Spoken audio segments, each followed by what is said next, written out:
โรงงานผลิตดอกไม้ไฟในอินเดียระเบิดเฮ็ดให้มีผู้เสียชีวิตแล้วอย่างน้อย13คนและบาดเจ็บจำนวนหลายสำนักข่าวฮินดูสตันของอินเดียรายงานว่าตอนแรงวันที่21เมษายน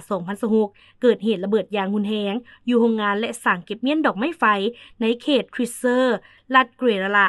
ทางตอนใต้ของอินเดียเห็นให้มีผู้เสียชีวิตแล้วอย่างน้อย13คนและบาดเจ็บหลายกว่า40คน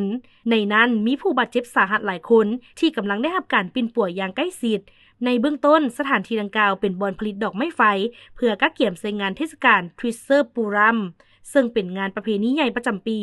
เหตุระเบิดเกิดขึ้นในเวลาประมาณ 15:30 นาทีตามเวลาท้องถิ่นขณะที่กรรมกรกำลังเกี่ยมดอกไม้ไฟสำหรับการแสดงแรงระเบิดเฮ็ดให้อาคารหลายหลังพังทลายลงทันทีและชาวบ้านในเขตนั้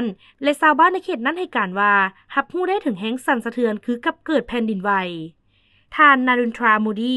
นายกรัฐมนตรีอินเดียได้แสดงความเสียใจต่อเหตุการณ์ดังกล่าวพร้อมทั้งประกาศมอบเงินช่วยเหลือฉุกเฉินจากกองทุนบรรเทาทุกข์แห่งชาติให้แก่ครอบครัวผู้เสียชีวิตรายละ 200,000 รูปี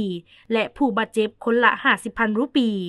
เหตุการณ์นี้ถือเป็นโศกนาฏกรรมซ้ำซ้อนหลังจากก็เกิดเหตุระเบิดในลักษณะเดียวกันอยู่รัฐทมิลนาดูเมื่อวันอาทิตย์ผ่านมาซึ่งมีผู้เสียชีวิตถึง25คนเหตุให้เกิดการตั้งคำถามจำนวนหลายเกี่ยวกับมาตรการความปลอดภัยในโรงงานผลิตวัตถุระเบิดในอินเดีย